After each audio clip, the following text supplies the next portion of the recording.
Welcome back to the Cover 3 podcast here on CBS Sports. We are live on your podcast device. We are live, multi-platform excellence on YouTube. Subscribe to our YouTube channel, youtube.com/cover3. It's an easy channel to remember. It is the name of the podcast. That's the way you can see all of our beautiful faces. And of course, check us out. We've been on CBS Sports HQ almost every afternoon. We will be on Thursday and Friday, 4:30 p.m. Eastern time. We've got Danny Cannell, Barton Simmons, Tom Fornelli. I'm Chip Patterson. It's Thursday. You know exactly what we do on Thursdays. That's why you're here. It is time to look ahead to our Week 6 locks. Before we dive in, lock it up, start to break down an absolutely loaded slate. Quick review, lessons from the week. Tom, you went 5-2. What were the big takeaways from the winning week? That's got you now 15-13-1 overall.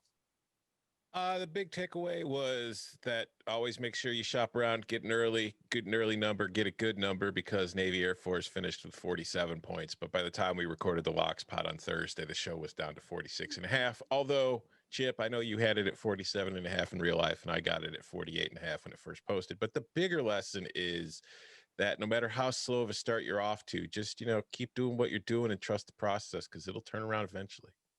Barton Simmons in fuego, 7-1, a lock fight win. And the only loss was our UNITY on North Carolina minus 13.5.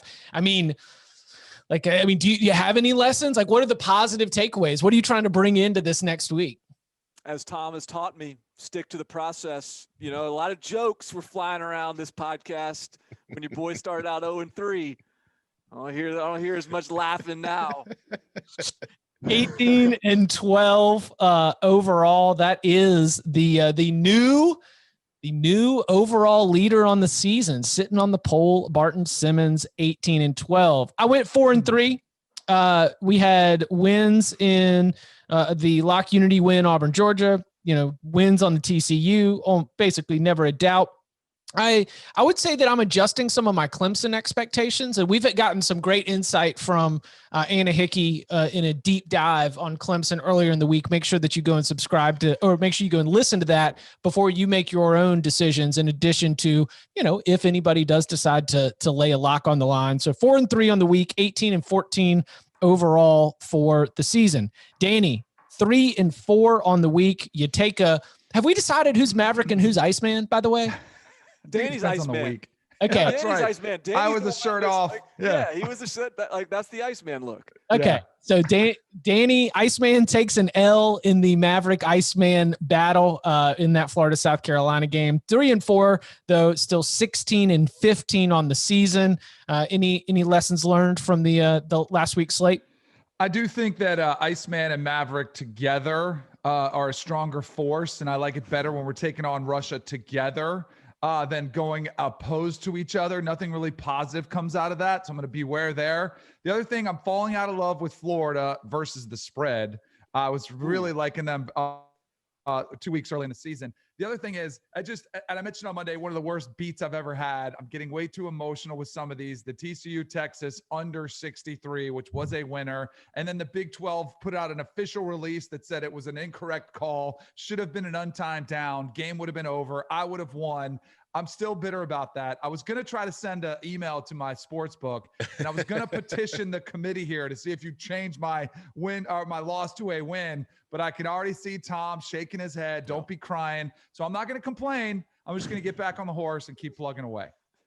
You just keep scanning your ticket to see if it gives you a different. If it magically changes. Yeah. Right. Yeah. Maybe I read it wrong. Maybe it was 65. All right. Y'all ready to lock it up? Yep. We're picking locks. My Blue Plate special 5-star locks are coming. Since 2005, when Service Academy's Don't get these locks. 5-star master lock. Lock it up. The under is 33-9-1. We've gone over it a million times. You want these locks? I'm living and dying every point, every cover. All right, Barton Simmons. You are you got the honors on the tee box, and you also have the lead in the season standings. Where do you want to start things as we look ahead to the week? Okay, first, a disclaimer, I felt really good last week. I loved the slate, went heavy. I will say I'm not quite as confident this week. So I don't know if I'm expecting another 7-1 kind of card, but I'll start out with, you can play the horns, Chip. Game of the week. There you go. All right. The total is what? Where are we at? 43? What's the biggest number you can give me? We can get you 43.5. All right. Give me the under on 43.5, Tennessee, Georgia. I think this game could go a few different ways. I mean, I guess Tennessee could pull the upset. I guess Georgia could blow them out. I don't see a shootout. And I think that both teams, and as I've been talking through this game all week, and as I've been, having different podcasts, different videos, different writings, like this, the way these teams match up, they're both going to be very satisfied continuing to just have a rock fight and just, the game doesn't need to be a up and down the field sort of matchup for either team to be happy. So I think you got Jarek Guarantano, and Bud Elliott was just in our Slack room popping off some passing down stats for Jarek Guarantano. They're not good. I think Georgia's going to keep Tennessee behind the chains or off schedule. I think that when they get off schedule, I don't know how many successful opportunities they're going to be able to generate. I think they'll play conservative, try to stay in this game. I think Georgia, conversely, will play conservative as well. This still looks like the Stetson Bennett show. And I think that even if this thing even if Georgia, the one thing that I could see happening, I think there is a scenario where Georgia just stomps them, just does what it did to Auburn last week. But even in that case, I think you're looking at a similar score to the Auburn game. Like that never sniffed the over. We thought it was in the first half, but in typical Georgia fashion, they slowed it down. There is the Alabama's awaiting next week for Georgia. So how much are they going to really try to be putting the foot on the gas deep in the fourth quarter? So I just think any way I look at this game, I'm not seeing points. So give me the under. Let's go, baby. Iceman and Maverick on the same side. I love it. Last week, I gave you the stat on Georgia unders. They have moved up. It was 12-2. Now it is 13-2 since the start of last season. That's the highest rate in the FBS. They're 9-1 on the unders in conference play. That's 90%. Tennessee on the other side has hit their under in 6 of their last 7 games. I love this one too. I think this is going to be, I'm going to go ahead and add, where's Georgia at right now? What's my number right now? Oh, I had it at 12 earlier. I'll take it at 12.5 still. I'll lay the 12.5 with Georgia. I think this is going to be a domination. I really do. And I think it could look similar to the Auburn game, but even maybe more impressive from Georgia. Tennessee, everyone's excited about this Tennessee 8-game win streak, right? I'm diving into it. I'm like, all right, let's see what this is all about. So they've beaten South Carolina and Missouri twice last year and this year in that 8-game win streak, plus Vanderbilt, UAB, and Indiana. For me, I look at them like I don't buy it yet with Tennessee. They got to show me a lot more better competition than what I've seen. Georgia in their last 8 games versus Tennessee has scored 30 plus in each of their last 8 versus Tennessee. Tennessee has scored 26 points combined in their last 3 matchups versus Georgia. I still think this is a lopsided matchup. I know Tennessee's excited. It's a good barometer for them, but I think when they come out of this game, they're going to look and see, man, we still have a long way to go to be able to compete with that team. Tom, you got anything? Ooh, look at Tom. Fight. The over guy. No, see, that's the thing. Am I taking the over or am I taking Tennessee? You're definitely taking Tennessee. Okay. All right. Exactly. I'm taking Tennessee plus 12.5. And Barton, you highlighted a lot of the reasons why I feel like Tennessee is the right side to be on in this spread, because I agree with you. I think that this is going to be a lower scoring defensive affair. I look at the quarterbacks and I don't see two terrific quarterbacks. I see two guys that are more of a game manager, don't screw it up, the Jake Fromm types, which people, you said earlier this week, people thought you meant as an insult. You meant it as, no, he's filling his role. And I think both Stetson Bennett and Jarrett Guarantano fill that same role where they're not asked to do a whole lot, just don't screw up. And I think we're going to see that kind of situation on Saturday in this game. And you also mentioned how Georgia's got Alabama coming up. And I don't think that this is going to be a look ahead spot where they get caught sleeping and get upset, nor does this seem like a game to be where I think Georgia's ever really going to be threatened or feel like it's in trouble. I think it's going to be in that 10-point kind of lead for most of the game throughout. But I do think that in a lower scoring affair where the first to 24 points might win the game, and that might be all anybody gets, if I can get 12.5 points in that kind of game, I'm going to take the 12.5 points. So I think Georgia's going to win, but I think that this is like a 24-16 kind of game. So I'll take 12.5 points. I don't want any part of it, but I love every bit of it.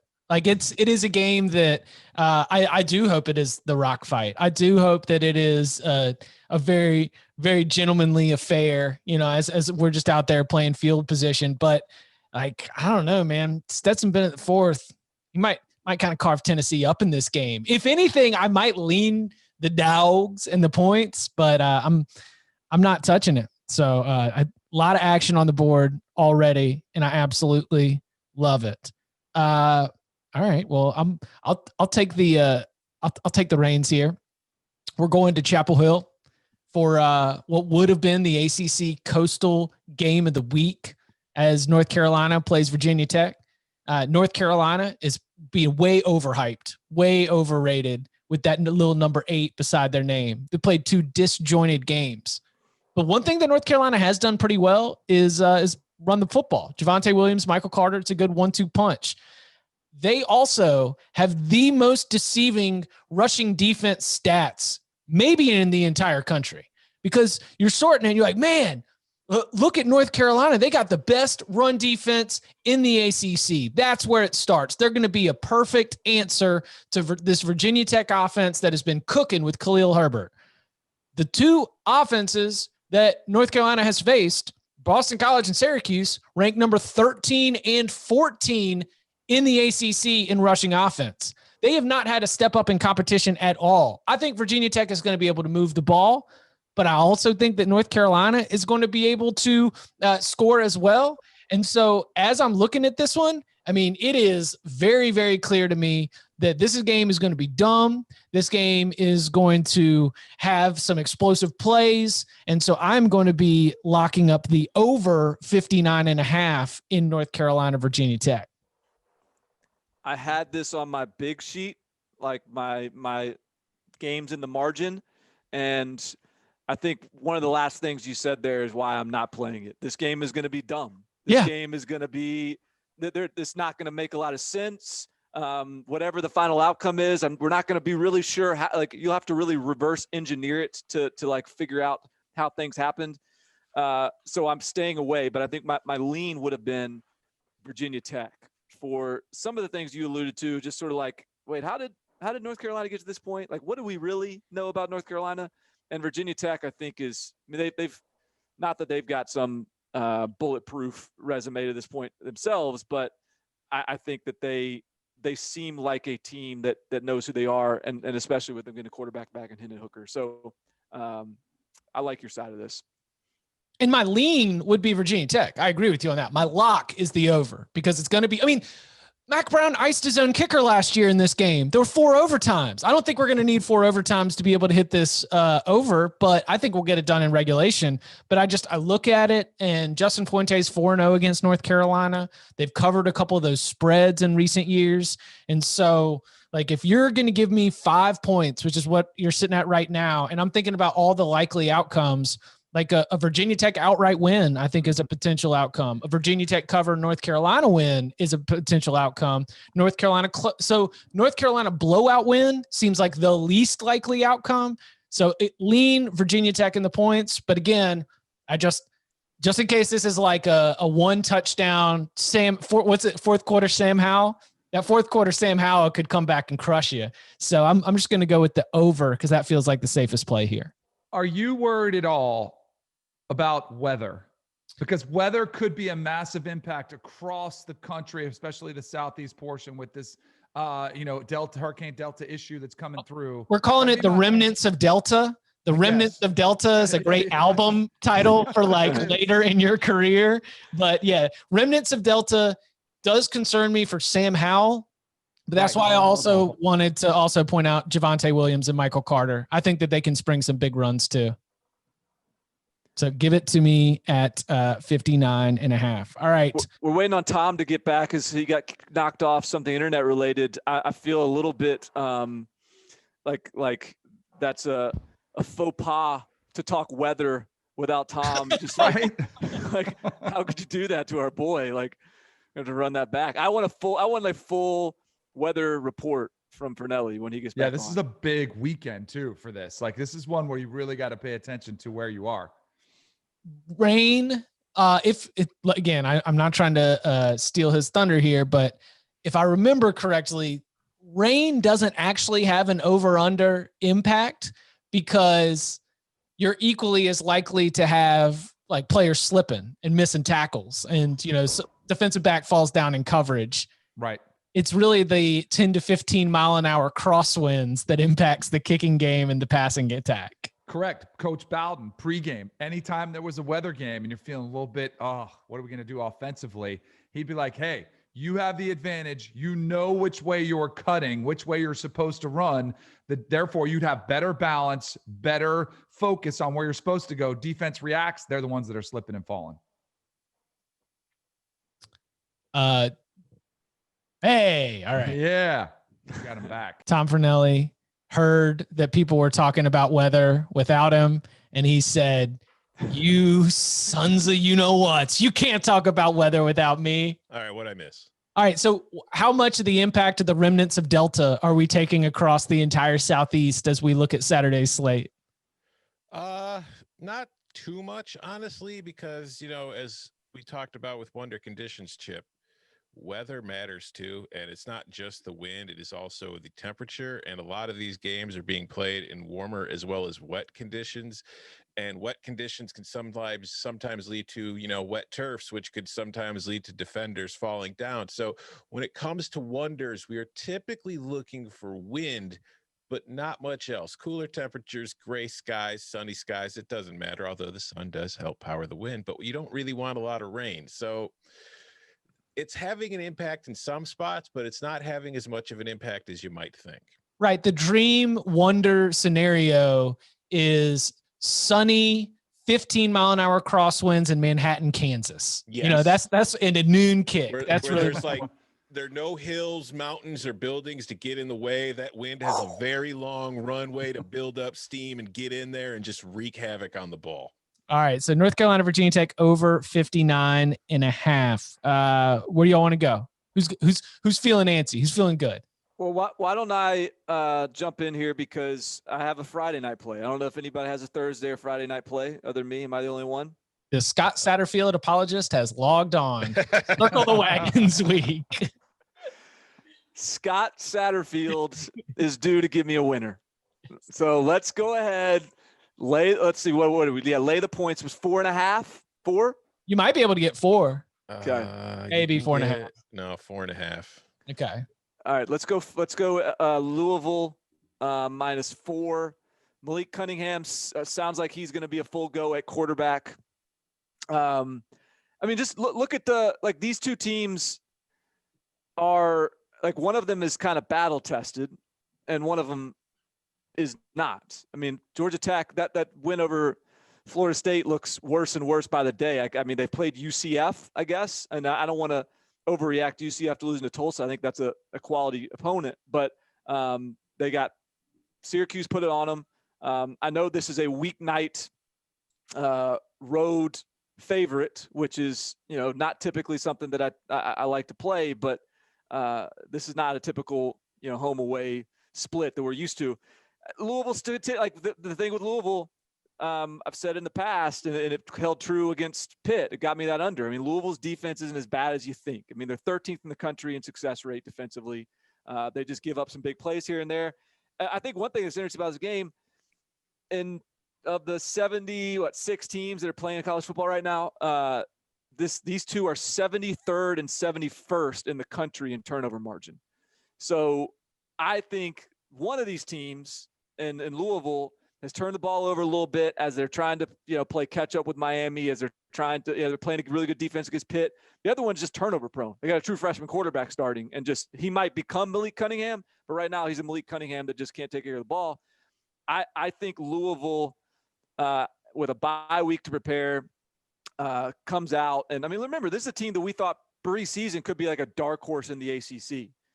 I think that not a whole lot has changed. They just played a Miami team and a Pitt team that are better than we perhaps gave credit for heading into the year. So give me Louisville laying the points. I think that they'll take care of Georgia Tech.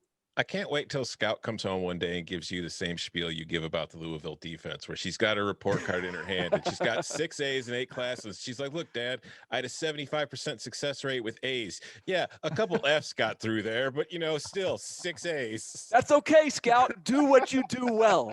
Do what you're passionate about, Scout. I'm okay with that. I love this game so much because we came in talking about Louisville like, hey, they might contend for the ACC championship. They got a favorable draw. They don't have to play Clemson. We got these offensive trio back.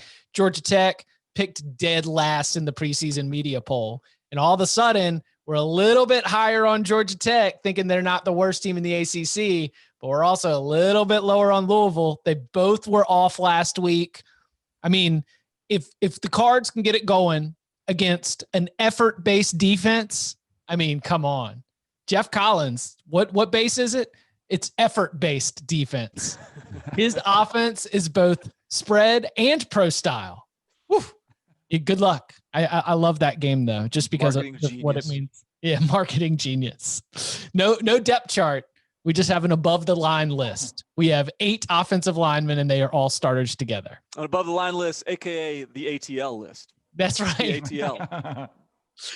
All right, Danny, where do you want to go? All right, so I'm going to give you some stats here.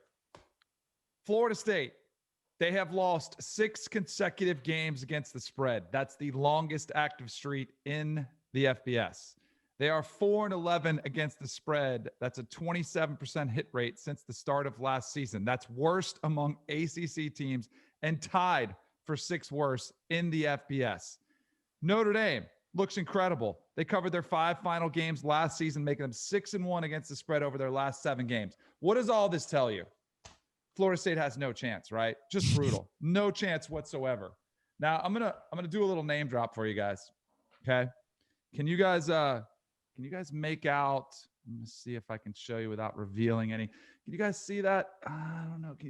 Can you read that? Oh, is that Charlie? Is that Charlie Ward? Oh, that would be one. CW. That's my guy. Texted me. I've been texting back and forth. He lives in Tallahassee. He's very dialed in. Danny, yeah. was that Charlie Ward or Charlie Weiss? Charlie Ward. Okay, I know Charlie Weiss's number if we want to get him on. But I'm just wanted to clarify. Just wanted to clarify. I was coming into this week pretty down about Florida State. Rough performance against Miami. Looking down, get their first win, but it wasn't pretty against Jacksonville State. I'm looking at this game and I'm kind of trying to talk myself into it. Then I see these stats. I'm like, Florida State has no chance. Charlie, here's his comments. Jordan Travis, JT, because they're tight like that, gives us a chance to win this weekend. Ian Book needs to show that he can carry a team on his arm, in my opinion. He said JT throws it better than I expected and made some good decisions with the ball as well when he got his first extended playing time. I don't think Florida State wins the game. I loved it when I get it at 21, but people are still jumping all over Notre Dame. I think you're going to get a freed up Florida State team mentally, not so much pressure. No one's talking about them. The season's kind of written off. It's rebuild mode. There's nothing to lose. I think Jordan Travis, his legs will make the difference. James Blackman was taking a ton of sacks, set them in bad positions. They're in, 2nd and longs, then 3rd and longs, and it kind of snowballs on them. Jordan Travis will be able to run around and make some plays, extend some drives, get you in better passing situations. I'm going to go with Florida State catching 20.5, I believe is the best I can get currently for the Noles, taking on Notre Dame, who, by the way, feels like we haven't seen play in a month because it's 21. almost been that long. So I think there's going to be a little rust to kick off for Notre Dame as well. I can get 21. Yeah. Love it. See, you're lucky better. my internet's working because I was able to get back on and find you 21 points. There we go.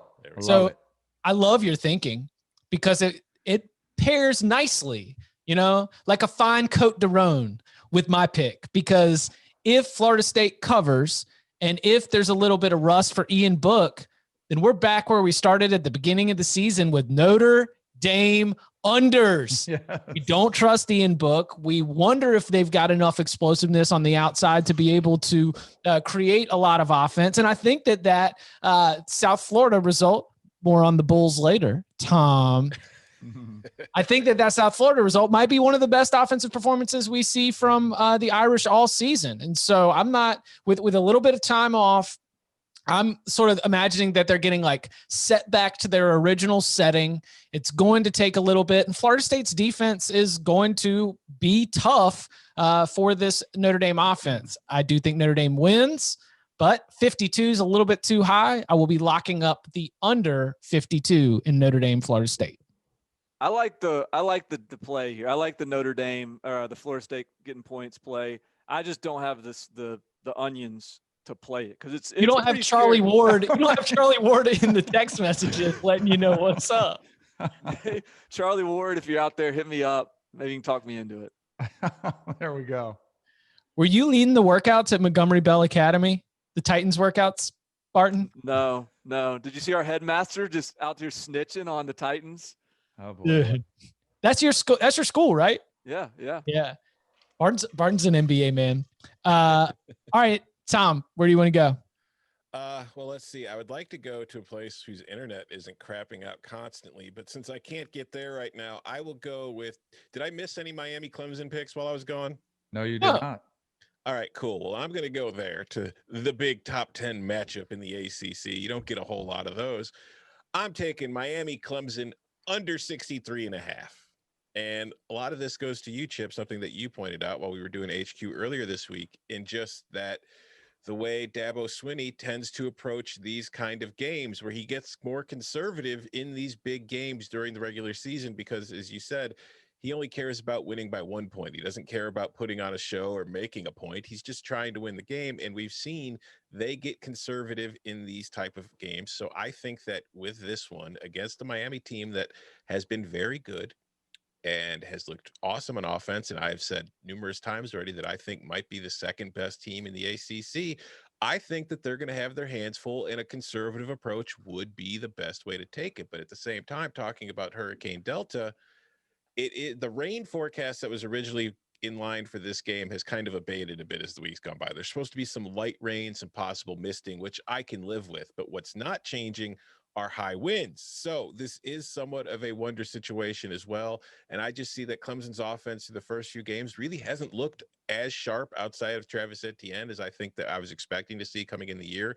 I don't know if that's, the receiver situation that nobody's really stepped up to become the alpha guy to help, take pressure off the others or what, but that Clemson offense has looked good, but it hasn't really looked like the Clemson offense that we're accustomed to seeing.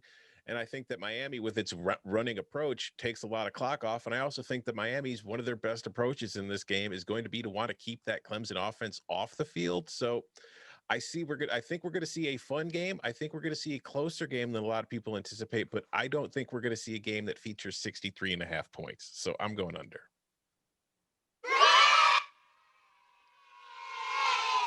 So Anna Hickey tried to talk me out of this under. Mm-hmm. Like, nah, I'm going to see some points. And I made I wrote a even more detailed breakdown of the game for CBSSports.com in this week's edition of the ACC Chip Shots. And I've got 37-20. That's my, that's a score. Like, I kept running it through in my head, and I was like, so Miami's probably going to pop off a couple of explosive plays. And at least, one of them's probably going to get into the end zone. But I do think that there's probably going to be some possessions where they move the ball and then Clemson's defense bows up and forces a field goal. And maybe we see the same situation on the other side where Dabo in this approach is a little bit more willing to be like, no, we're going to send BT out there, BT Potter, and like, he's just going to go get it done. Maybe a couple field goals from there. So the game, as you watch it, is going to feel like it's a high scoring game because the ball is going to be moving up and down the field. But I think both of these defenses come up with enough stops in the red zone so that we don't see touchdowns on every red zone appearance. Again, 37-20. I don't hate a Clemson play, but at my most potent, I still see the game coming up short of 60. And if you're going to give me 63.5, that's an advantageous number. So I'll take the under as well. Want to get in on it with you guys. I'm trying to use some discipline here. I like the play. I also like Clemson laying the points too. I just feel like historically Miami, we've been in this spot. I feel like we get excited because of the rankings. We get excited, especially about teams like Miami, like Tennessee, kind of start showing you something. You want to talk yourself into they can hang. I'm not going to touch it. I'm using discipline, but I like the numbers you guys are referencing. I like the under and I like Clemson. I'm just not going to use it for a lock. I think I agree. I think Clemson's the right play. Maybe I should play it. I don't think I'm going to, but I kind of unless you want to do a little Maverick nice man, you can talk me into it. Just go fight some we bigs. See some bogeys out there. Yeah. Let's see how the rest of the call goes here. But I'm like the closer we've got to it, the more I realize, I think I'm just talking myself into Miami. As like Clemson's been here, like they do this. Miami doesn't. But I don't know. Maybe I'm just wishful thinking that it'll be a close game. Well, I mean, to Tom's first point, there have only been in the 50 plus year history of ACC football, there have only been 17 top 10 against top 10 games. And this is the first one that they've had in 3 years. Mm-hmm. Like it is not, they have 4 teams in the top 10 of this week's poll for the first time ever in ACC history. And that's because they get to count Notre Dame. Like we get top 10 against, and I almost, like Danny, it goes to your point because it's like, if you got more top 10 teams, then top 10 wins become more valuable. And if you lose to a top 10 team, you're not going to fall because heck, that was a top 10 team. And so we're going to be in this situation where all of a sudden Miami is this going to be a top 10 loss? Like Miami's not going to fall, but they've got to perform well. And I think that's the interesting part there is that I'm expecting Miami to lose, but how far they fall in the rankings and what that means for the ACC in the rest of the season, whether that Clemson gets another top 10 ACC game will be determined. But again, it blew my mind. Only 17 in the entire history of the league. And the first one in 3 years is going to be this weekend. You know what? You know what I don't like? I stay away from this game is De'Ara King is the type of player who could possibly, I don't believe he will, but there's a little bit of a wild card element with him that could score some points, that could possibly push the over and could possibly pull off an upset. I don't think it happens, but that's to me the unknown. I want to see one more game with De'Ara King before I decide to be that confident. I think Clemson's the right side. I think the under's the right side. Just De'Ara King. I don't know if we've seen like this full De'Ara King experience yet. And maybe we don't even get it, but he's shown flashes of it and he did it at Houston. We haven't seen it fully with Miami yet. It's the only thing that makes me a little bit nervous about this game. I just wanted to go back, Chip, to the point you were talking about that you brought up to me about how Dabo approaches these games. Because I did go back and look at the trends for Clemson in the playoff era, which is when I think the Clemson Death Star, really reached its full functionality. In 14 games against ranked teams that were played on campuses, not like the neutral site, whatever games or the conference championship games, but in 14 regular season games against ranked teams, the under is 9-5 in Clemson's 14 games. Just 1 point. We just want to win by 1 point. All right. We've got Barton. Okay. I'm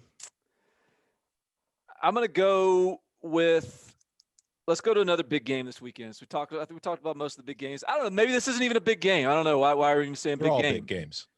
Oklahoma, Texas. Man, one of these teams isn't even ranked. The other one's barely in the top 25. As I approached this week's slate, I think Oklahoma is the better team. I think Oklahoma.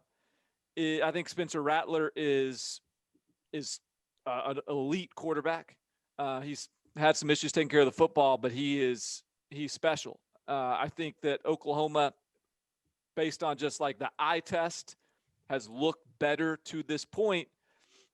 And really, you can almost compare them side by side pretty evenly in terms of who they've played. I mean, the quality of opponent has all been very, very similar. And so I think you can look at the numbers and glean something from it. And so when I did look at the numbers, I don't know, like Texas's statistics, advanced numbers and things stacked up a little better than I anticipated they would.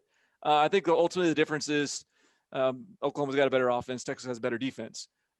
So as I got closer to the game, like I don't feel as confident making a play on the side, but I do feel confident that this is the Big 12. These two teams are bad tackling teams. These two teams have been playing loose. These two teams are getting Texas certainly getting a lot of penalties. And I think that these two teams have a history of this. And I think that this thing is going to get wild and loose, just like it always does. And so I know the number is big, but you know what? Like, let's make big plays. So I'm going to go over whatever I can get it at. Where we got it? 72? 72. Over 72. This is going to be, I think someone gets in the 40s. Maybe both teams get in the 40s. I just think that these are both still offense. Like Texas's offense has been a little underwhelming to me, but Oklahoma's defense can make an underwhelming offense pretty potent. So I feel very confident Oklahoma can still move the ball. I'm disgusted that we have an over 72 on this podcast. Just disgusting. Is anybody else getting in on it? Can't do it. The only person that likes to have fun. Oh, okay. No, I mean, it's just a rivalry game under. I just wasn't sure if that was going to, your over 72 was going to lure Tom into the pool on this one. No. Okay. So I read this game as being so much fun. And I like the fact that you're going to go with the overplay on this one, but there's just no way that I would be able to look myself in the mirror. I mean, really does come down to principles. And I could see it being like, it feels public, right? What are our numbers on this one? Because it feels like going over in Texas, Oklahoma in the rivalry game for that 12 o'clock kickoff. Like it's something that a lot of Joes want to be a part of. Yeah. Correct. That's why I want to dodge it. No, I'm with you. I get it. And honestly, I'm still tempted to play. I think Oklahoma wins. But I just think that I don't know. I'm trying to find numbers and see if there's a percentage. I can't find any. I bet you that because that number's tick so high, it's more even than you would probably expect. It's always a little risky to look at some of these numbers because there aren't that many bets placed yet. Right. I'm looking at one. It says 75% of the bets are on the over, which is a high percentage, but it's early. That like when you get more bets, I'll be interested to see that. I would bet that comes down to a little bit more evenly dispersed. I still do think the public, Joe, as Chip described him, will be wanting to see the over. It's Big 12. I'm still a little bit scarred from my underplay last week. I would probably play the under. I like fading the under on specifically in the Big 12 when it gets so out of touch and it gets so high in the 70s. But I don't hate your play. I'm not gonna fade you and go the other way. I don't feel that great about this one. About Oklahoma, and this is something we expected with Spencer Rattler being somebody with not a lot of experience.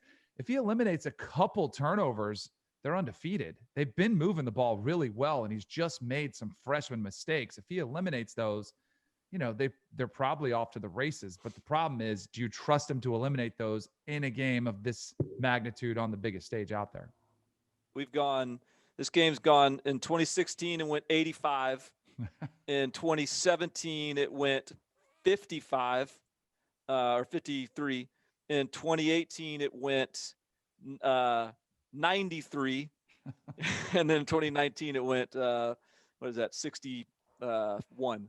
So half 2 the for time 2. it works every time. yeah, that's right. That's right. That's what I'm What just was saying. your point? You're trying No, to make I wasn't making a point about my play. I was just saying, So here's the history. I flipped this coin, right? And twice it came up heads and twice it came up tails. So that proves that I know what I'm talking about. I wasn't making a point at all. I was just telling you guys what the history was. Like when it's gone big, it's gone really big. Yes. And so I think that this is a year it goes really big.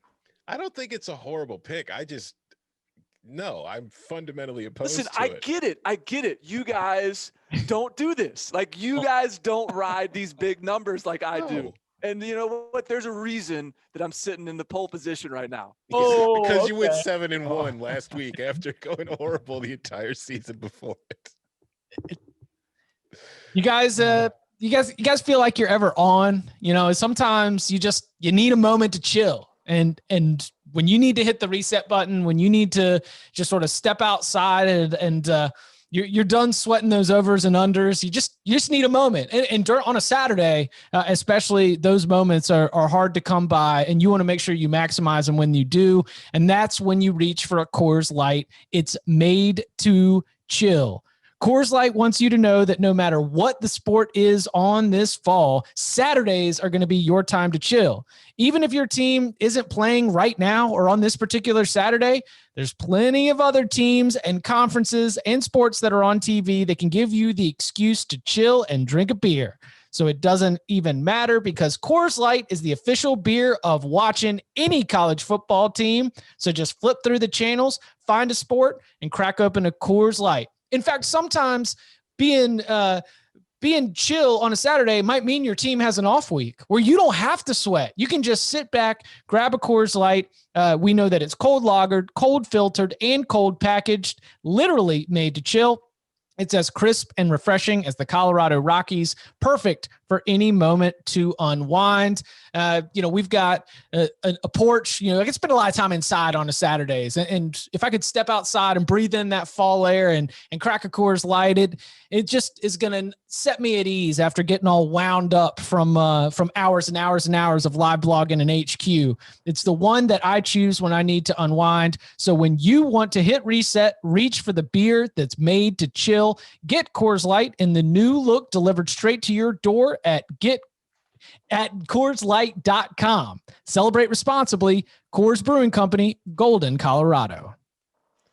I'm going to need a Coors Light by the time we're done recording this show with the way my internet's going out. By the way, I looked it up while you were doing the ad read, and there is a technician in the area doing some work, so I may be experiencing some intermittent outages. Somebody's trying to foil Tom. Somebody heard Barton take the over in Texas, Oklahoma, and just cut the cord. Yeah. All right, Tom, why don't you go next? All right, I'm going to go with my lock of the week here. Just something that I saw that I couldn't believe, because we saw it earlier this season, and I got a sense of deja vu. You might remember a couple weeks ago, Georgia Tech, after it beat Florida State and then got pantsed by UCF, went up to Syracuse and was a favorite against our beloved Dino Babbers and the Syracuse Orange. And I said on this show, I took Syracuse as my money line sprinkle, because there was no reason in the world for Georgia Tech to be a favorite at Syracuse. Syracuse is a much better team at home than it is on the road.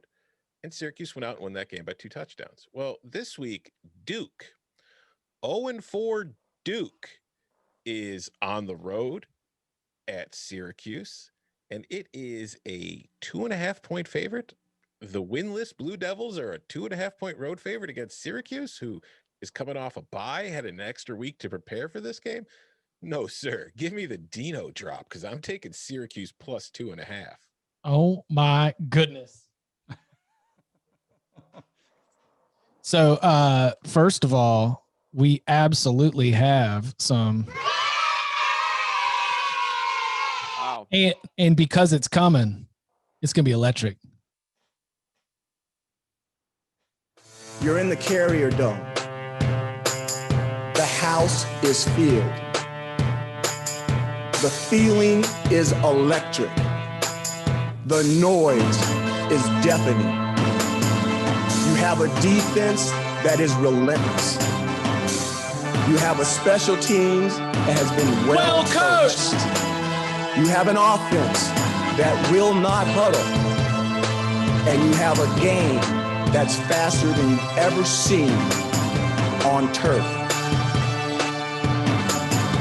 Open your eyes. That's going to be a reality. That's going to be Syracuse football.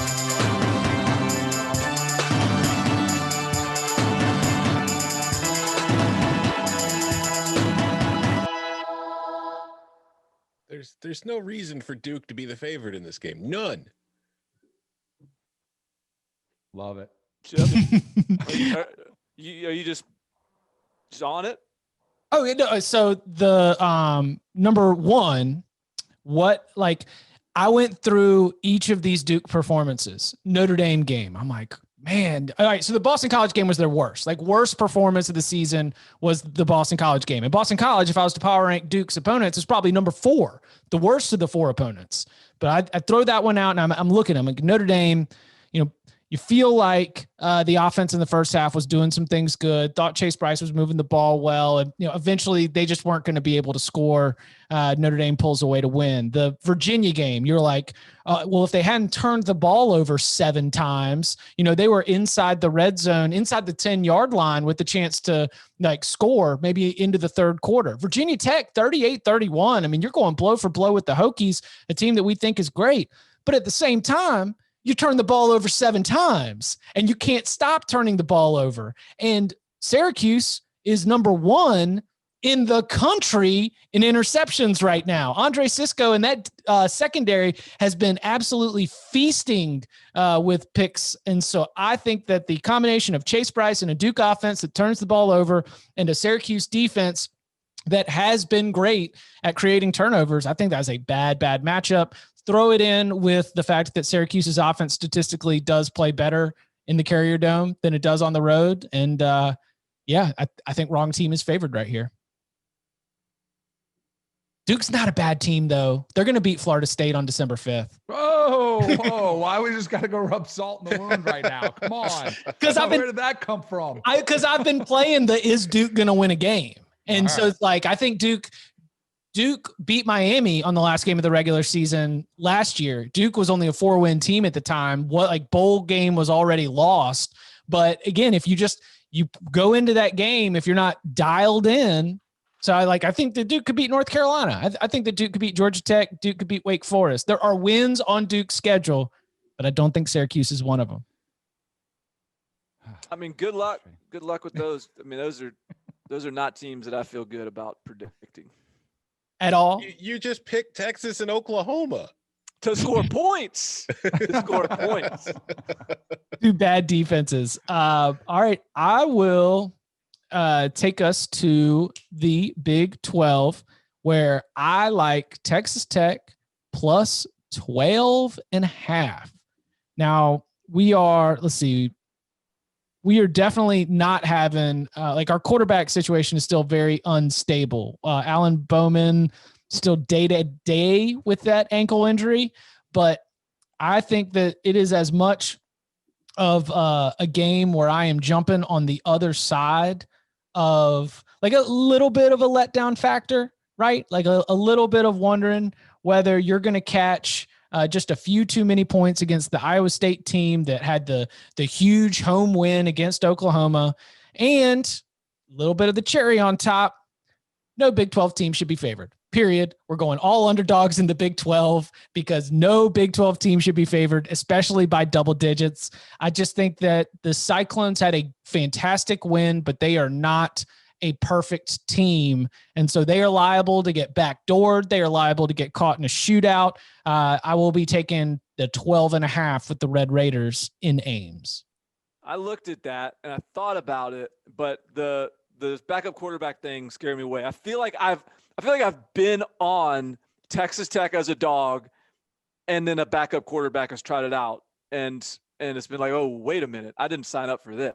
I feel like I've seen this before. Maybe I'm imagining this, but maybe it was last year when Alan Bowman, maybe it was the Jet Duffy experiment. Maybe it was Jarrett Dagey now at West Virginia. Might have been Jarrett Dagey at Texas Tech. I just feel like I feel like I've gotten involved in Texas Tech plays and got more than I bargained for. or less than I bargained for at the quarterback position. So because I'm not fully confident in Cullum B and whatever their backup quarterback situation is, I stayed away. But I like the play. I like where you're at. All right, who's up?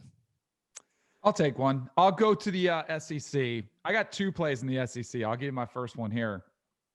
I want to get it quick because this line has been a little bit all over the map as the game has been moved. LSU was supposed to play Missouri and Baton Rouge. They switched it over. Now they're going to Columbia. It's a noon kick. Correct me if I'm wrong, Tom, but I believe this line opened at 19. Is that correct? Yeah, it was at like 20. 19, it was at 1920, and it had actually gotten to 21 before they moved it. And now it's only 13.5 is where I can get it. Give me the Tigers at laying 13.5 all day long. Like so what? Like what's the? I don't understand there's a home field advantage or it putting LSU out that much to have to travel last minute. I don't think this is that big of a deal. I think LSU is getting better. Missouri's still a team that is struggling to find their footing with Eli Drinkwitz's system. They're changing quarterbacks. I think LSU's getting some confidence. I still think LSU is going to be closer to that team that is not, they're going to be awful this year, like everybody thought after the Mississippi State loss. They're still closer to, they still have a lot of talent on this roster. Miles Brennan's getting more and more comfortable. They kind of had their get-right game against Vanderbilt. I think they have another get-right game against Missouri. I'm going to lay the 13.5 and feel really good about it. Lock agreement. Yeah, I felt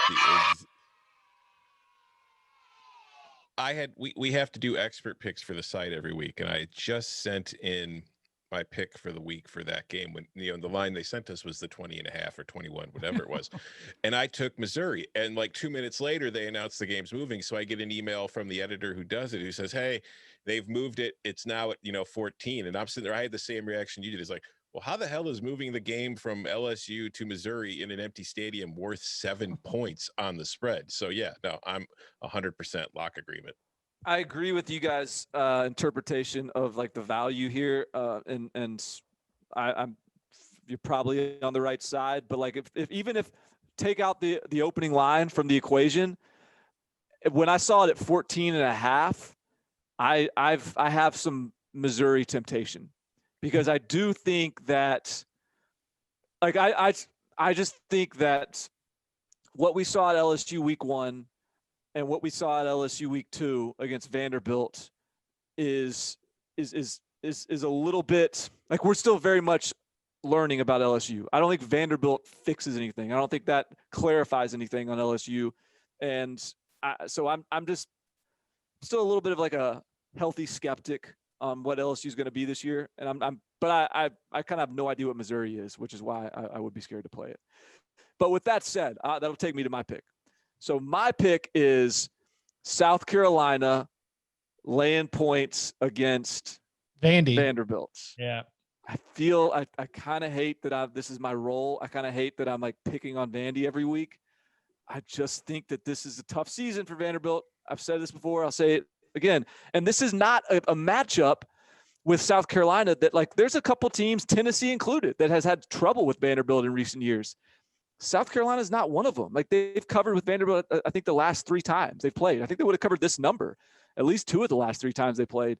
And I think that this is think about it from South Carolina's perspective.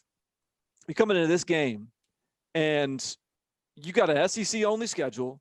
You got a coach that's sort of on the hot seat, as hot as it can be in a epidemic year or pandemic year. And this is a game they have to win. Like they cannot overlook Vanderbilt. Like they have to be totally dialed in and focused on this game. And so I just think South Carolina will be, dialed in. I think Vanderbilt is still just a less talented team here. And I think South Carolina, when I've watched them over the last couple of weeks, sure they've lost, but they've looked perfectly competent to me. Like they've looked like a competitive SEC team. And I think that their offense is one that will be able to move the football on Vanderbilt. And I think that Vanderbilt's going to continue to struggle offensively. So I just don't know where their points are going to come from. I like South Carolina. Anybody else?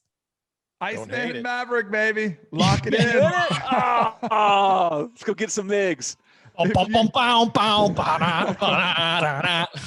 You remember we do our early pick segment on CBS Sports HQ on Tuesday, and I said, find me Vanderbilt's opponent every time they play, but it will be within reason. I think you look at South Carolina, and I know they're 0-2, and I'm not a believer in moral victories. I hate to have to say that, but they were in the game late against Tennessee, who's 2-0. And if we talked about this Monday, and if Mike Bobo shows any sense of urgency, they might have had a chance to possibly upset Georgia or Florida in Gainesville. Like, they found a way to move the ball there. I totally agree. And especially if it's under 14, like, I think this is going to be easily a 2-touchdown win, probably more. But if I can get it under there at 13, lock it up all day long. Yeah, I don't think Vegas has properly adjusted to Vanderbilt yet. And I think that they're still maybe going, 17-12 against Texas A&M. Man, right. They look pretty good. I don't know where that's coming from. Yeah. All right. Any more SEC plays? I have one, or I have two, actually. Go ahead, Tom. Okay. I got more SEC plays too. Yeah. I mean, that's all. We're all SEC plays all the time here. I am going to take the pirate ship getting itself off the rocks. I'm taking Mississippi State +2 at Kentucky. And I feel like I've become like a huge Kentucky hater this year, even though that was not the intent. It's just from what I've seen from Kentucky through 2 games, I'm not that enthusiastic about anything that I've seen them do. They ran the ball like crazy against Mississippi last weekend, but I don't take doing anything on offense against that defense to be anything to note of, for the future use. And even against that defense, they still struggled to move the ball through the air. And I think that they've become a little too one-dimensional, and the passing thing isn't there. And I look at Mississippi State, you want to take Mike Leach when he's a dog, and you want to fade him after he pulls off that big upset. So the first week of the season goes and shocks the world, beats LSU. Last week, everybody's like, oh, here comes the air raid, going to revolutionize the SEC, and he loses to Arkansas. Well, now he's an underdog against that Kentucky team, and I like them a lot, and especially because I mentioned Kentucky's able to run the ball and not much else. Through 2 games, Mississippi State's run defense has been phenomenal. They're allowing 1.91 yards per carry. That's the best in the country. So I look at that. I look at Leach going 29-19 against the spread as a dog since 2012. And I say, man, I'm with the Bulldogs this week. Give me Mississippi State. I like them straight up. I'm taking them plus the points, though. Any fights? What's my record against? I think it's 2-0 against Tom and Lock fight. I'm not going to go there. I'm trying. This is discipline. 2-0, yeah. I'm just gonna dodge this one. I don't agree. I'm just gonna leave this one lie. I'm gonna wish you luck and say let's go for the team.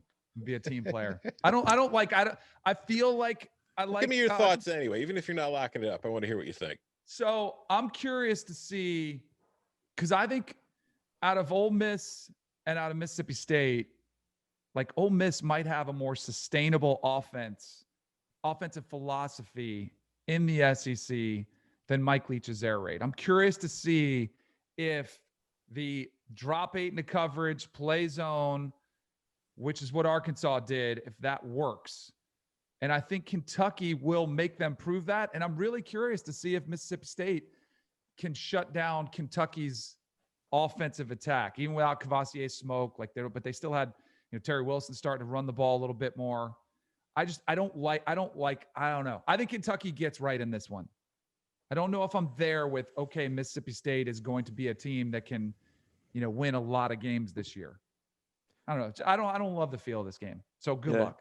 I think it's a tough one. I would, when just without even seeing the line, I was going to lean Kentucky because I've just been high on Kentucky, and I felt like that they started 0-2, and there's a team that feels like is good enough to have been 2-0. I'm not saying that they're the better team necessarily both games, but like they're good enough to have been 2-0, and so it feels like a too good of a team to be 0-3. And yet I do agree with a lot of things that Tom said. And in fact, Kentucky's not had very good, like their defensive pass efficiency hadn't been good, but like Ole Miss is skewing some stats these days. More on that in a minute. Ooh. Is it my turn? Yeah. I want to hear it now. Now Wait. to take it. Oh, okay. Go ahead. Barton will finish that thought with the Mississippi State skew and stats fact that you need in week 6 next. All right.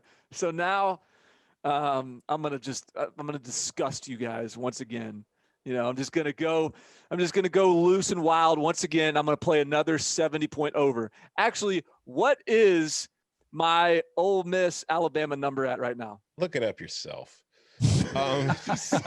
Just so disgusted. Let's see. You can get 69.5, which is a pretty nice number in my It's opinion. ticking down a little bit because of weather conditions and things of that nature. So maybe even wait until before kick. You might even get a lower number because people might get scared away from some rain. But now the kick has been pushed back. I think it's a 6:30 Central kick now, which I think meteorologists, doesn't that mean like maybe less wind, a little sun goes further down? Is that how that works? I mean, it's still, the current forecast is still calling for about 10-mile-an-hour winds and some rain. Okay. All right, so I don't, maybe that's of concern, but that's not how I'm gonna live my life. This is gonna be an overplay for a number of reasons. This is like when you look at what Ole Miss has done on offense and what they've done to teams' defenses early in the year. It's kind of crazy. Like Florida is not a bad defense. They're 6th in the country right now in yards per play. Or they're 6th against South Carolina in yards per play. Ole Miss was in the week that they played Ole Miss, they were 55th out of 57 in the entire nation in terms of success rate. Like in the week that Kentucky played Ole Miss, they're a 58th out of 60 in defensive success rates against Ole Miss. Ole Miss like skews the numbers for these teams. They're not bad defenses, but when they play Ole Miss, they're exposed in a way that these other teams are not exposing them. Conversely, like I think I cite defensive success rates and yards per play because those are the only two advanced stats that I'm smart enough to understand. But Ole Miss in the game they played Florida, last in the country that week in yards per play.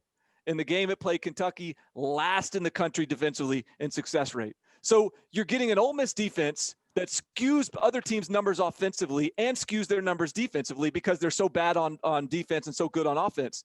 And then you're getting an Alabama team that is, who was the last in the country in yards per play last weekend?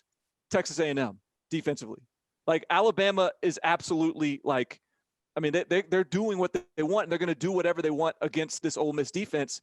I think little rain, little weather you got to worry about. I get it. But I just think what is like Lane Kiffin's is not going to, he's going to get some points. Now they may come in the fourth quarter. They may come, I don't know when they're going to come, but he's not going to trot out of there with 14 points on the board.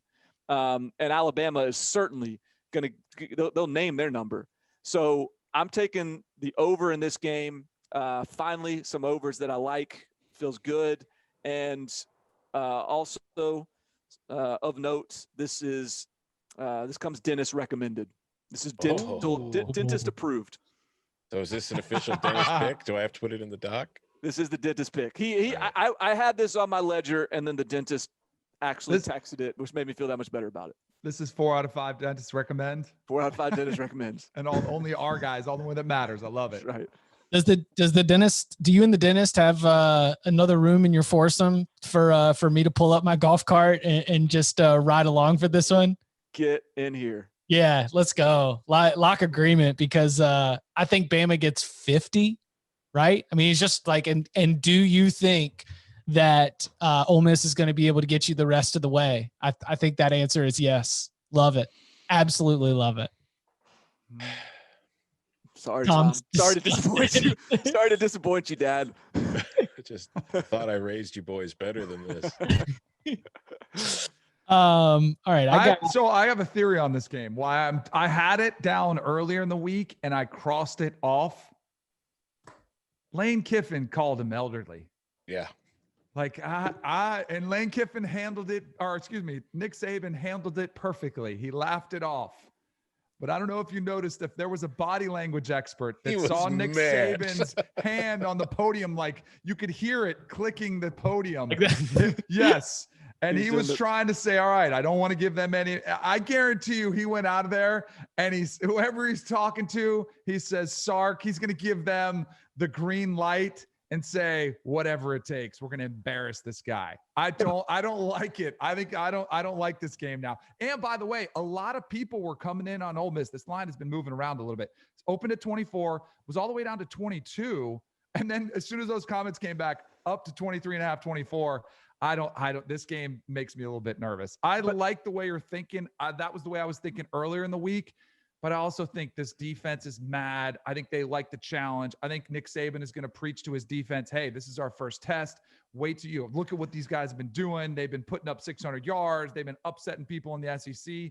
We need to show them who's boss. So I am not touching this one with a 10-foot So pole. you think this could be like a 55-6? An embarrassing, yes. Lane Kiffin, welcome to the SEC West type of moment. I just think based on what we've seen so far, that Ole Miss offense might just be too good to just go like absolutely shut them down. And so that's kind of what I'm banking on is like people have been trying to beat this team. And I mean, they have been, but it's just, I think this offense is really good. All right, Tom, are you ready to do it? Is it time for the showdown? Am I ready to beat you? Yeah, sure. Go. All right, let's go. Fight, fight, fight, fight, fight. Loyal listeners of the program know that we drafted group of 5 teams. We selected, they were called to us. It was like a ceremony where we were wandering off into the woods until a team arrived that we would adopt for this season. Tom adopted the ECU Pirates, Mike Houston, year 2, Holton Ahlers, the Greenville NC hometown hero, and that offense. He also has to deal with that defense. I selected Clemson South, Jeff Scott, the South Florida Bulls, USF, my guy, future ACC commissioner, Michael Kelly. And they are playing this weekend. And I will admit that I am stepping into this lock fight on principle because I am not sure that 4.5 is a proper line. I would like it if it was a pick. I would like it if we just treated this like the coin flip that it is. But no, I am going to stand by my team. I'm going to stand by one of the best secondaries in the American Athletic Conference. KJ Sales leading the way. And I am going to lay those 4.5 points for USF against ECU. You're stepping in on principle, but you'll be leaving on a stretcher, Chip, because ECU is going to beat the crap out of your beloved Bulls. Listen, I like Jeff Scott, and I think that he was the right hire for South Florida. I think that program is going to be fine. But I don't know if you've noticed watching South Florida games this year. I really get the sense that they're taking a redshirt year in 2020. I think that Jeff Scott's just trying to see what he has and see what works. They're playing everybody and anybody at different points of the game. It kind of, it kind of kept them in with that kept Citadel in the game, and they needed that, muffed punt to really make that score look better. They got trounced by Notre Dame while trying it. And I think that in this matchup against ECU, which is a team which has been horrible in the first half, like if anybody wants to take USF in the first half, I would be on that because they've been terrible. But in the second half of games, they've only been outscored by 1 point against, UCF, and then last week against, I can't even remember at this point. But my point is this: ECU has the better quarterback in this game. ECU, I think, has the coach who is more, I'm not going to say better coach because I think they're both really good coaches, but I think Mike Houston has had more time and has a better feel for his team than Jeff Scott has for his in this kind of a strange season. So when I look at this game, I'm not just taking this on principle. I'm taking it because I think the line is wrong, and I think ECU is getting too many points, and I think ECU has a very good shot of winning this thing outright. So I'm going to take the points, ECU plus 4.5. Thoughts and prayers to your Bulls, Chip. Glenn Spencer, defensive coordinator for USF, is going to have all the answers for Holton Ahlers.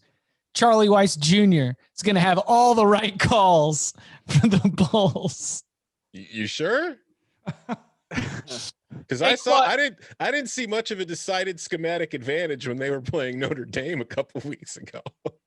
Daquan Bowers, Joey King. I mean, just an all-star staff there in Tampa. They know this is their Super Bowl. No more tanking mentality. You go and get this W against the Pirates. Go Bulls. All right. we knew that we were going to have it. That was part of the pitch in the mailbag question. It was like, you guys got to stand by your squad. And when they're facing off, we're throwing it down. Hey, congratulations on a couple really strong practices there at Buffalo, Barton. Yeah, well, hey, we're coming. We're going to have the spotlight on Tuesdays and Wednesday nights. So get your oat milk vodka ready. We're all going to dial it up for that. All right, I think I'm out. I got one more log that I'm thinking about, and then of course Moneyline sprinkles. But I'm out for a little bit. How many are y'all looking at? I got one more. I got at least one, maybe two. Okay. So go ahead, Tom. All right. Well, I'll start with my definite then. I'm going with. Let me see where the number's at right now because it might have moved since. Nope, I could still get it. I'm taking the under 44 in Pitt at Boston College. I love it. Because I mean, do I really need to explain this? No, one? you don't. No, I was just like, when you came out of your mouth, I was like, that makes a lot of sense. Yeah. I mean, like two offenses that really haven't done a whole lot versus two defenses that have been pretty good. Under 44, Pitt BC. There we go. Lock it up. I actually have a similar I am going to toss this game out there and present it and see if anybody is going to veto it for me and tell me that I'm being not smart here on this play, because I don't understand this line. I don't really get it. The play is Florida -6.5. What have we seen out of Texas A&M that makes us believe that they are within a touchdown of Florida? We thought they were before the season, sure, but they were their defensive backs got absolutely torched by Alabama. They didn't look good against Vanderbilt. Their offense is I don't know, like uninspiring. I don't really get this. Like, it seems a little bit of a fishy line to me, but maybe I'm looking at this from the wrong perspective. So I'm offering myself up to the committee here to see if I'm being led astray. I had this game down as a Gator lock, and I told you guys I was my love affair with the Gators. I fell out of love with them after what I watched last weekend. I thought they were going to cover easily versus South Carolina. They didn't. This has to be about Florida's defense, right? Because it clearly isn't about their offense, who we think should be able to put up a ton of points against Texas A&M. But to your point, Barton, I mean, I'm not that impressed with Texas A&M's offensive attack. Like, I don't think they're going to be able to go out there and go toe to toe. Like, I think Florida will put up 30 plus. Texas A&M, are they going to be able to put up that many? I think it's got to be about Florida's defense. And I don't think Florida's defense is as bad. You gave some of the numbers against Mississippi. Like, I don't think it's as bad as people are making it out to be. Yes, they have a long way to go if they want to beat Georgia, but in this game, I like your play. So I think I was one of the people that said, hey, maybe A&M's going to be really good this year. They're more talented. Jimbo's got his guys in. They've recruited well. And with that preseason expectation, then this line would make sense, and this game would be an upset potential. But I think that I and other people that have that talking point were just wrong. Like, this just doesn't look like that good of a team. And it doesn't help that their best receivers have either opted out or been injured. But it's still, this is where we are. So I guess I'm going to go ahead and play it. Sounds like no one's going to talk me out of it. Florida -6.5. I think it's the right side. I just think it would be hilarious if Florida lost. Like, as a Georgia homer, and as somebody who's really upset a lot of Florida fans with my Florida takes, if in one of the two games on that schedule that looks like it could be a loss, if Kyle Trask walks into Kyle Field, the building that he was named after, right, and they lose, like, not just not cover, but like if they lose, I just think it would be hilarious. Yeah. If they lose, then like I'll be fine eating that, because that's just all right. A&M showed up. Congratulations. That wasn't the team we saw. So, and a shout out to our friend and loyal listener, Hakeem Dermish. I'd ask you, Barton, to refer to them, Kyle Trask and Kyle Pitts, as the Super Swamp Brothers. Yeah. Super Swamp Brothers? Yeah. Is this Hakeem coining that phrase? Yeah. Yes.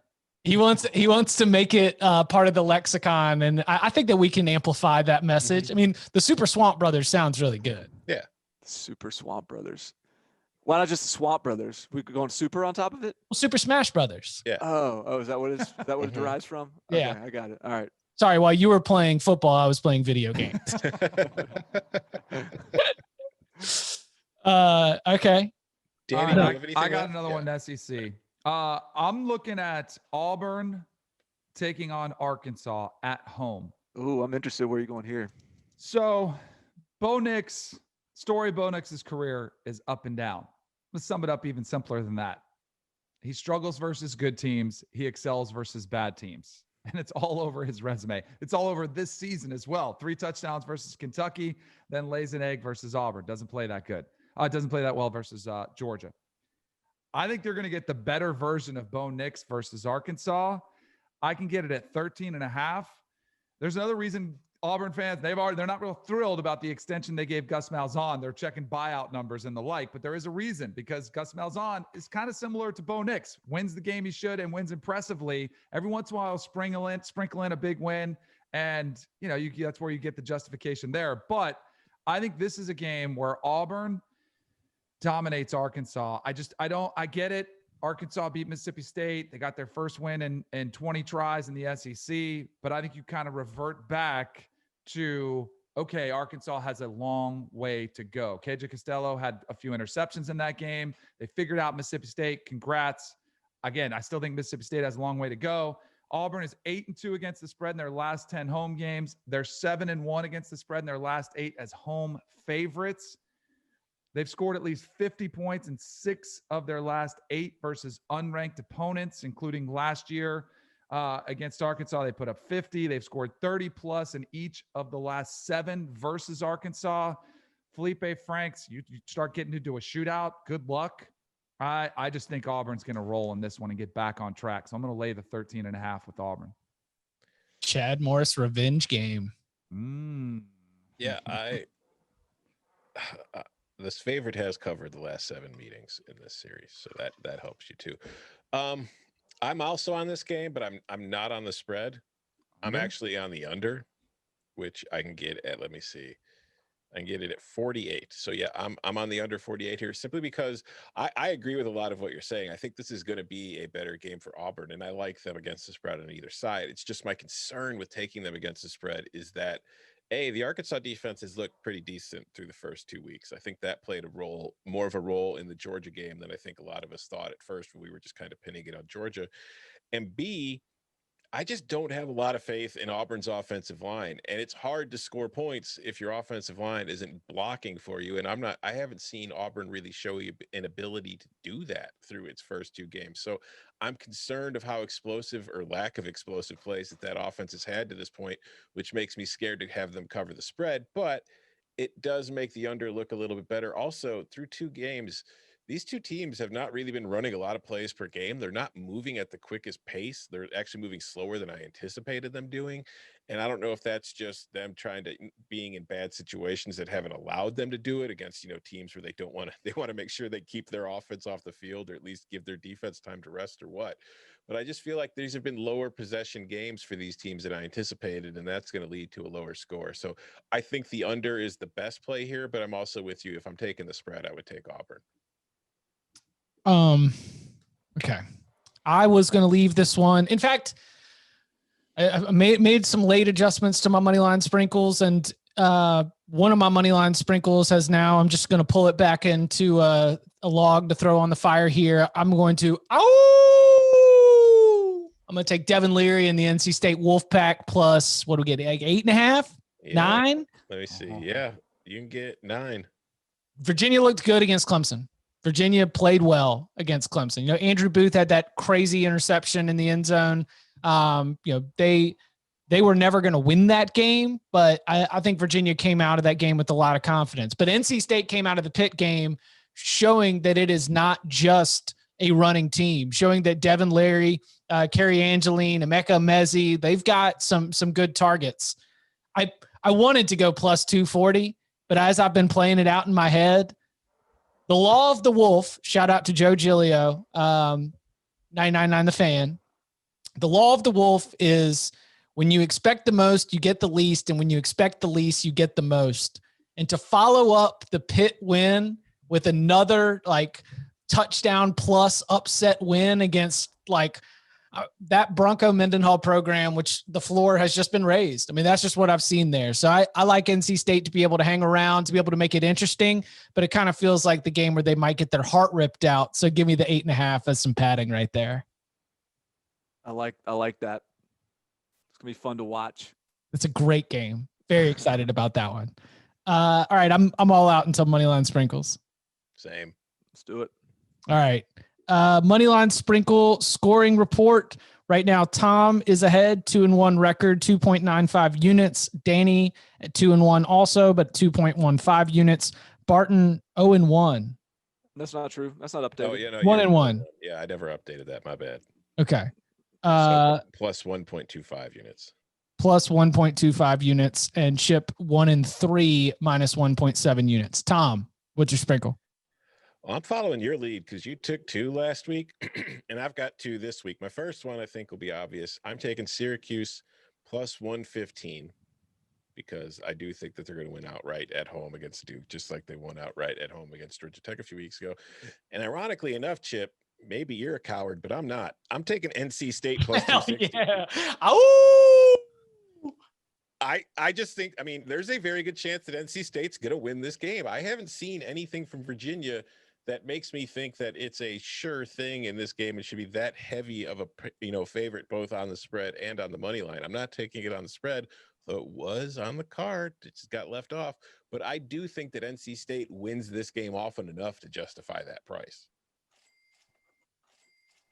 All right, Danny. We talked about this game earlier. I've been on the North Carolina bandwagon. I'm getting off while I can. Justin Fuente, we've heard the frustration in his voice. All these guys, who's practicing? Who was the key to their turnaround last season? Who came in to play quarterback? Hendon Hooker is, quote, a full go for this game. Routed off 6 wins in a row last year. I don't know. North Carolina's been underwhelming. Sam Howell's been a little bit of a sophomore slump. Weather issues. We talked about the rain. Virginia Tech won this game last year. I think if Virginia Tech, this is the one thing that I'm not 100% sure of, but I'm kind of going to trust timelines and say they're getting more guys back and they've been practicing more, but not a lot. That's the thing that makes me nervous. I think Virginia Tech wins this game outright. What are you at? Plus 170-ish? Yep. Mm-hmm. All right. Lock it up. Don't hate it. If the Soviet Union hadn't already crumbled, it would at this point, because I'm hopping on this thing too. Let's freaking roll. I think I'm not sure about the line. I don't know. Certainly I could see North Carolina covering, but I think this is, like I talked about, this is kind of one of those crazy games where I think it's just as reasonable for Virginia Tech to win outright as it is for North Carolina to cover the spread, if not more so. So I'm going to go ahead and I'm going to take that 170. I've even seen 175, but whatever the books give me, I'll take it. Lock it up. Tom, what is it? 170? 170 is the best I can find. All right. So first one, I am going to go 2 again. I kind of like that play. First one, let's go Texas plus 110. Final Red River Shootout for the iconic Texas quarterback, Sam Ehlinger. Big game Tom Herman. This is a game that everybody in Austin needs this one. Need it. Capital N, need it. So Texas plus 110. And since I took NC State off, I do have a substitute, and it's because it would be hilarious. It's Texas A&M plus 205. Let's freaking go. This Texas A&M team, which has showed us no reason why it should even be a 7-point dog in this game. But if Florida loses, it would be hilarious. It would be very, very funny. If Mike Elko has got the secret sauce to be able to slow down the Super Swamp Brothers, because it's not like we would come out of it being like Texas A&M's back. Texas A&M is an SEC West contender. The only fallout would be like, well, Florida just blew it. Like I would even still think Florida was good, right? I wouldn't even change my rating necessarily of Florida. You blew it, and it would be hilarious. I could see a hilarious scenario unfolding where Florida could lose and then beat Georgia still. Yes, agree. Like I think that could be like that. And we've seen the Big 12 go through their mayhem. Everybody's, kicking them while they're down. I keep giving a word of caution to every other fan base or every other conference and say, you haven't seen the chaos in your conference yet, but it could be coming. Love it. Okay, real quickly. Tom, he's got Mississippi State +2, Tennessee +12.5, the under in Miami Clemson at 63.5, Syracuse +2.5, LSU -13.5, the Pitt Boston College under 44, ECU +4.5 at USF, Arkansas Auburn under 48, Barton, Tennessee, Georgia under 43.5, Louisville -4.5. That's a Friday night. Go and get it. Oklahoma, Texas over 72. South Carolina -13 at Vandy. Florida -6.5 at A&M. Alabama-Ole Miss over. Chip, the over 59.5 in North Carolina, Virginia Tech, the under 52 in Florida State, Notre Dame, the under 63.5 Miami Clemson, Syracuse +2.5, Texas Tech +12.5, the over in Alabama-Ole Miss, USF -4.5, NC State +9, and Danny, Tennessee, Georgia under 43.5, Georgia -12.5, Florida State +21, go Noles, South Carolina -13 at Vandy, LSU -13.5 at Mizzou, and the Auburn Tigers land 13.5 against Arkansas. What a board. I love it. I love every bit of it. You can follow him on Twitter at Tom Fernell. You can follow him at Danny Cannell. You can follow him at Barton Simmons. You can follow me at Chip_Patterson. Gentlemen, thank you very much.